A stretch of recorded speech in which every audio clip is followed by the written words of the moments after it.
श्रीमद् भागवत महापुराण का चतुर्थ अध्याय गोकर्णोपाख्यान प्रारंभ। सूत जी कहते हैं, हे मुनिवर, उस समय अपने भक्तों के चित्त में अलौकिक भक्ति का प्रादुर्भाव हुआ देख भक्त वत्सल श्री भगवान अपना धाम छोड़कर वहां पधारे। उनके गले में वनमाला शोभा पा रही थी। श्री अंग सजल जलधर के समान श्याम वर्ण था। उस पर मनोहर पीतांबर सुशोभित था। कटी प्रदेश करधनी की लड़ियों से सुसज्जित था। सिर पर मुकुट की लटक और कानों में कुंडलों की झलक देखते ही बनती थी। वे तिरभंग ललित भाव से खड़े हुए चित्त को चुराए लेते थे। वक्ष स्थल पर कौस्तुभ मणि दमक रही थी।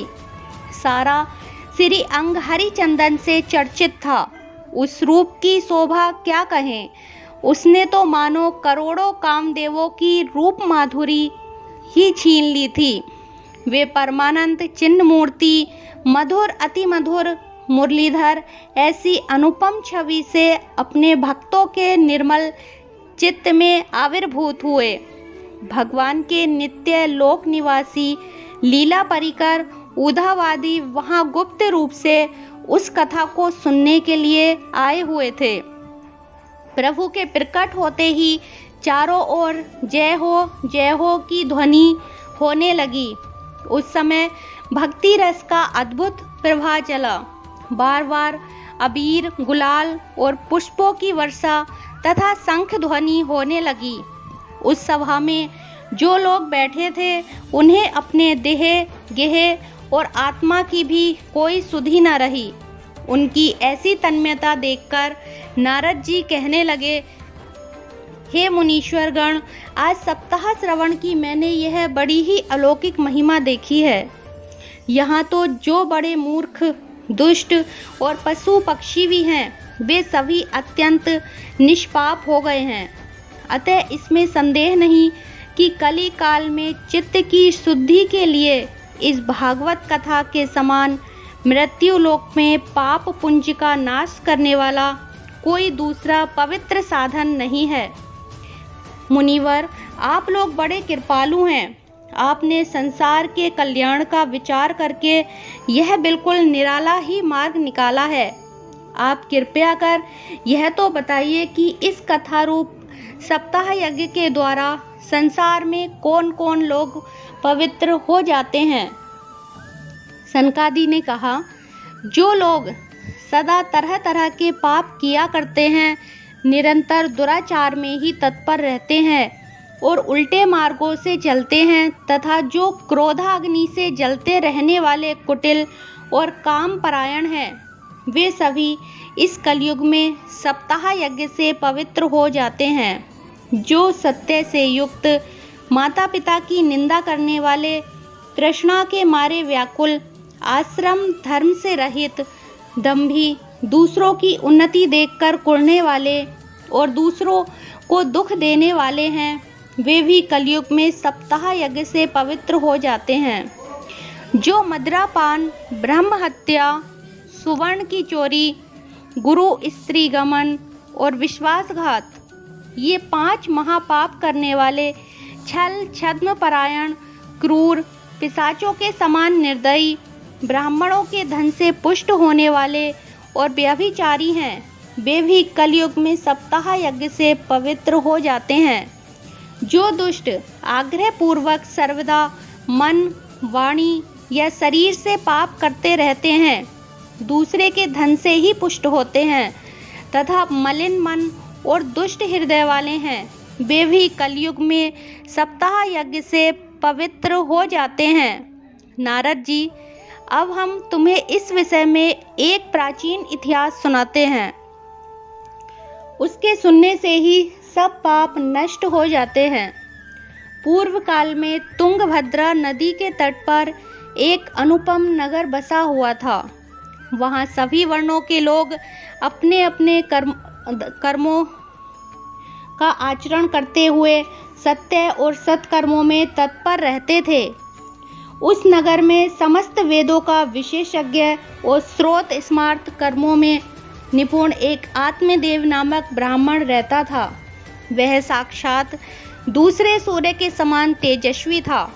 वह धनी होने पर भी भिक्षाजीवी था। उसकी प्यारी पत्नी धुंधुली कुलीन एवं सुंदरी होने पर भी सदा अपनी बात पर अड़ जाने वाली थी। उसे लोगों की बात करने में सुख मिलता था। स्वभाव था क्रूर, प्राय कुछ न कुछ बकवाद करती रहती थी।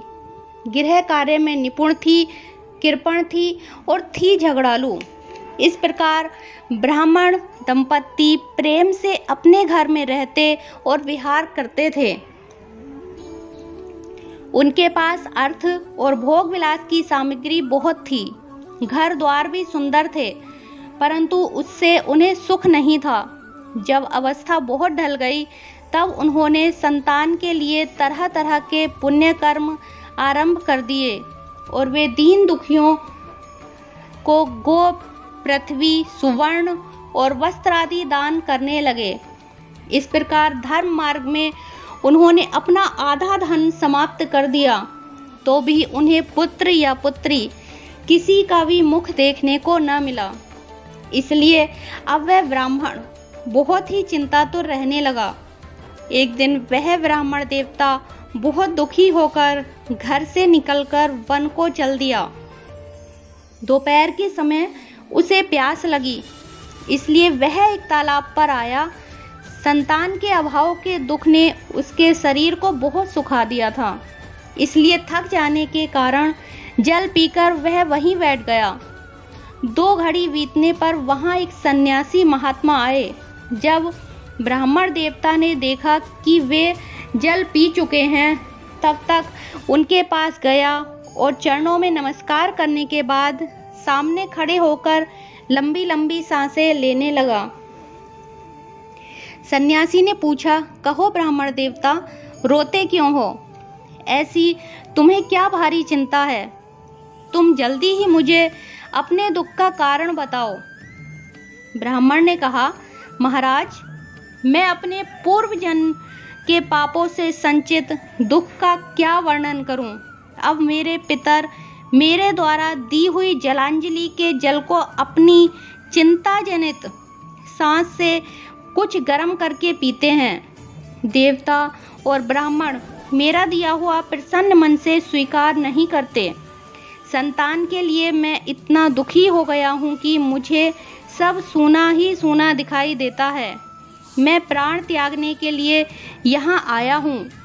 संतानहीन जीवन को धिक्कार है, संतानहीन गृह को धिक्कार है, संतानहीन धन को धिक्कार है और संतानहीन कुल को धिक्कार है।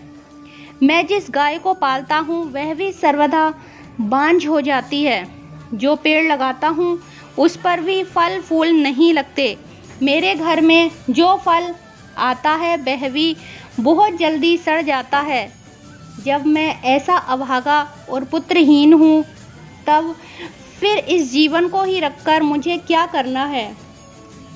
यूँ कहकर वह ब्राह्मण दुख से व्याकुल हो उन सन्यासी महात्मा के पास फूट फूट कर रोने लगा। तब उन यतिवर के हृदय में बड़ी करुणा उत्पन्न हुई। वे योगनिष्ठ थे।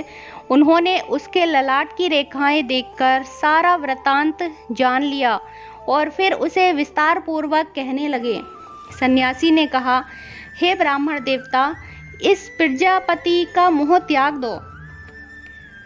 कर्म की गति प्रबल है। विवेक का आश्रय लेकर संसार की वासना छोड़ दो। विप्रवर, सुनो, मैंने इस समय तुम्हारा प्रारब्ध देखकर निश्चय किया है कि 7 जन्म तक तुम्हारे कोई संतान किसी प्रकार नहीं हो सकती। पूर्व काल में राजा सगर एवं अंग को संतान के कारण दुख भोगना पड़ा था। ब्राह्मण, अब तुम कुटुंब की आशा छोड़ दो। संन्यास में ही सब प्रकार का सुख है। ब्राह्मण ने कहा, महात्मा जी, विवेक से मेरा क्या होगा? मुझे तो बलपूर्वक पुत्र दीजिए, नहीं तो मैं आपके सामने ही शोक मूर्छित होकर अपने प्राण त्यागता हूँ। जिसमें पुत्र स्त्री आदि का सुख नहीं है, ऐसा संन्यास तो सर्वथा नीरस ही है। लोक में सरस तो पुत्र पौत्रादि से भरा पूरा गृहस्थाश्रम ही है। ब्राह्मण का ऐसा आग्रह देखकर उन तपोधन ने कहा, विधाता के लेख को मिटाने का हठ करने से राजा चित्रकेतु को बड़ा कष्ट उठाना पड़ा था। इसलिए देव जिसके उद्योग को कुचल देता है, उस पुरुष के समान तुम्हें भी पुत्र से सुख नहीं मिल सकेगा। तुमने तो बड़ा हठ पकड़ रखा है और अर्थी के रूप में तुम मेरे सामने उपस्थित हो। ऐसी दशा में मैं तुमसे क्या कहूँ। जब महात्मा जी ने देखा कि यह किसी प्रकार अपना आग्रह नहीं छोड़ता, तब उन्होंने उसे एक फल देकर कहा, इसे तुम अपनी पत्नी को खिला देना। इससे उसके एक पुत्र होगा। तुम्हारी स्त्री 1 साल तक सत्य, शौच, दया, दान और एक समय एक ही अन्न खाने का नियम रखना चाहिए। यदि वह ऐसा करेगी तो वह बालक बहुत शुद्ध स्वभाव वाला होगा। यूँ कहकर वे योगीराज चले गए और ब्राह्मण अपने घर लौट आया। वहाँ आकर उसने वह फल अपनी स्त्री के हाथ में दे दिया और स्वयं कहीं चला गया। उसकी स्त्री तो कुटिल स्वभाव की थी। वह रो रोकर अपनी एक सखी से कहने लगी, सखी, मुझे तो बड़ी चिंता हो गई है। मैं तो यह फल नहीं खाऊंगी। फल खाने से गर्व रहेगा और गर्व से पेट बढ़ जाएगा, फिर कुछ खाया पिया जाएगा नहीं। इससे मेरी शक्ति क्षीण हो जाएगी। तब बता, घर का धंधा कैसे होगा? और दैववश यदि कहीं गांव में डाकुओं का आक्रमण हो गया तो गर्भिणी स्त्री कैसे भागेगी? यदि सुखदेव जी की तरह यह गर्भ भी पेट में ही रह गया तो इसे बाहर कैसे निकाला जाएगा? और कहीं प्रसव काल के समय वह टेढ़ा हो गया तो फिर प्राणों से ही हाथ धोना पड़ेगा। यूँ भी प्रसव के समय बड़ी भयंकर पीड़ा होती है। मैं सुकुमारी भला यह सब कैसे सह सकूंगी? मैं जब दुर्बल पड़ जाऊंगी तब नंद रानी आकर घर का सब माल मता समेट ले जाएगी और मुझसे तो सत्य, शौच आदि नियमों का पालन होना भी कठिन ही जान पड़ता है। जो स्त्री बच्चा जनती है उसे उस बच्चे के लालन पालन में भी बड़ा कष्ट होता है। मेरे विचार से तो वंध्या या विधवा स्त्री ही सुखी है। मन में ऐसे ही तरह तरह के कुतर्क उठने से वह फल नहीं खाया। जब उसके पति ने पूछा, फल खा लिया? तब उसने कह दिया, हाँ खा लिया। एक दिन उसकी बहन अपने आप ही उसके घर आई। तब उसने अपनी बहन को सारा वृत्तांत सुनाकर कहा कि मेरे मन में इसकी बड़ी चिंता है। मैं इस दुख के कारण दिनों दिन दुबली हो रही हूँ। बहन, मैं क्या करूँ? बहन ने कहा, मेरे पेट में बच्चा है। प्रसव होने पर वह बालक मैं तुझे दे दूंगी। तब तक तू गर्भवती के समान घर में गुप्त रूप से सुख से रह। तू मेरे पति को कुछ धन दे देगी तो वे तुझे अपना बालक दे देंगे। हम ऐसी युक्ति करेंगे कि जिसमें सब लोग यही कहें कि इसका बालक 6 महीने का होकर मर गया और मैं नित्य प्रति तेरे घर आकर उस बालक का पालन पोषण करती रहूंगी। तो इस समय इसकी जांच करने के लिए यह फल गौ माता को खिला दे। ब्राह्मणी ने स्त्री स्वभाववश जो जो उसकी बहन ने कहा था वैसा ही सब किया। इसके पश्चात समय अनुसार जब उस स्त्री के पुत्र हुआ तब उसके पिता ने चुपचाप लाकर उसे धुंधुली को दे दिया और उसने आत्मदेव को सूचना दे दी कि मेरे सुखपूर्वक बालक हो गया है। इस प्रकार आत्मदेव के पुत्र हुआ। सुनकर सब लोगों को बड़ा आनंद हुआ। ब्राह्मण ने उसका जात कर्म संस्कार करके ब्राह्मणों को दान दिया और उसके द्वार पर गाना बजाना तथा अनेक प्रकार के मांगलिक कृत्य होने लगे। धुंधली ने अपने पति से कहा, मेरे स्तनों में तो दूध ही नहीं है, फिर गौ आदि किसी अन्य जीव के दूध से मैं इस बालक का किस प्रकार पालन करूंगी? मेरी बहन के अभी बालक हुआ था, वह मर गया है, उसे बुलाकर अपने यहाँ रख लें तो आपके इस बच्चे का पालन पोषण कर लेगी। तब पुत्र की रक्षा के लिए आत्मदेव ने वैसा ही किया तथा माता धुंधली ने उस बालक का नाम धुंधुकारी रखा। इसके बाद 3 महीने बीतने पर उससे गो के भी एक मनुष्याकार बच्चा हुआ। वह सर्वांग सुंदर, दिव्य, निर्मल तथा सुवर्ण की सी कांति वाला था। उसे देखकर ब्राह्मण देवता को बड़ा आनंद हुआ और उसने स्वयं ही उसके सब संस्कार किए। इस समाचार से सब लोगों को बड़ा आश्चर्य हुआ और वे बालक को देखने के लिए आए तथा आपस में कहने लगे, देखो भाई, अब आत्मदेव का कैसा भाग्य उदय हुआ है।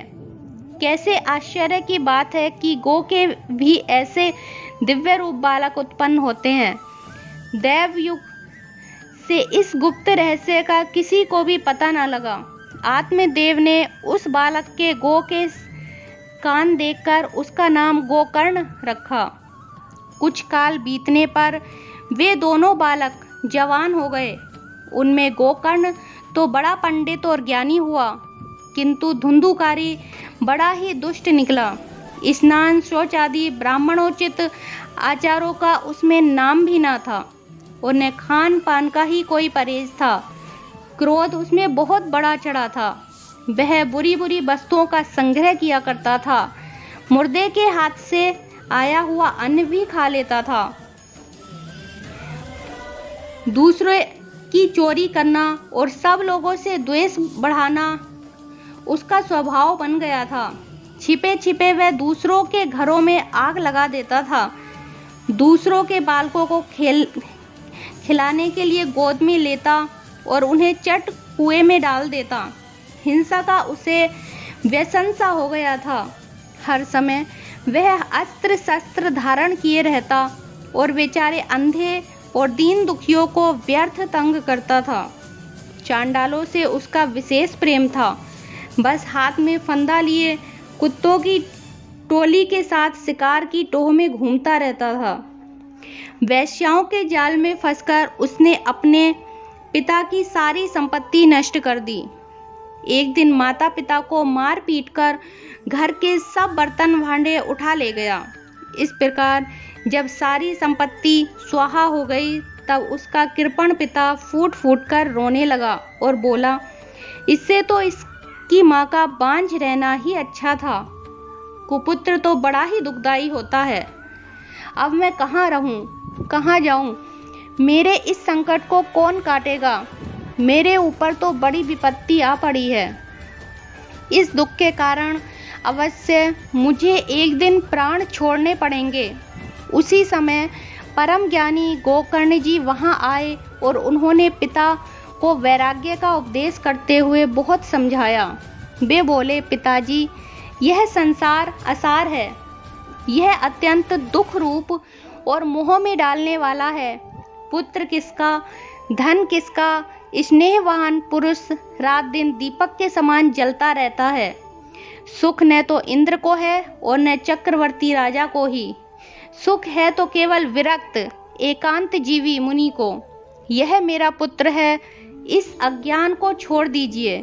मोह से नरक की प्राप्ति होती है। यह शरीर तो नष्ट होगा ही, इसलिए सब कुछ छोड़कर वन में चले जाइए। गोकर्ण के वचन सुनकर आत्मदेव वन में जाने के लिए तैयार हो गया और उनसे कहने लगा, बेटा, वन में रहकर मुझे क्या करना चाहिए, यह मुझसे विस्तार पूर्वक कहो। मैं बड़ा मूर्ख हूँ। अब तक कर्मवश स्नेह पास में बंधा हुआ अपंग की भांति इस घर रूप अंधेरे कुएं में ही पड़ा रहा हूँ। तुम बड़े दयालु हो, इससे मेरा उद्धार करो। गोकर्ण ने कहा, पिताजी, यह शरीर हड्डी, मांस और रुधिर का पिंड है। इसे आप मैं मानना छोड़ दें और स्त्री पुत्रादि को अपना कभी ना माने। इस संसार को रात दिन क्षण भंगुर देखें इसकी किसी भी वस्तु को स्थायी समझकर उसमें राग ना करें। बस एकमात्र वैराग्य रस के रसिक होकर भगवान की भक्ति में लगे रहें। भगवान का ही भजन सबसे बड़ा धर्म है। निरंतर उसी का आश्रय लिए रहें। अन्य सब प्रकार के लौकिक धर्मों से मुख मोड़ लें। सदा साधुजनों की सेवा करें। भोगों की लालसा को पास न भटकने दें तथा जल्दी से जल्दी दूसरों के गुण दोषों का विचार करना छोड़कर एकमात्र भगवत सेवा और भगवान की कथाओं के रस का ही पान करें। इस प्रकार पुत्र की वाणी से प्रभावित होकर आत्मदेव ने घर छोड़ दिया और वन की यात्रा की। यद्यपि उसकी आयु उस समय 60 वर्ष की हो चुकी थी, फिर भी बुद्धि में पूरी दृढ़ता थी। वहां रात दिन भगवान की सेवा पूजा करने से और नियम पूर्वक भागवत के 10वें स्कंद का पाठ करने से उसने भगवान श्री कृष्ण चंद्र को प्राप्त कर लिया।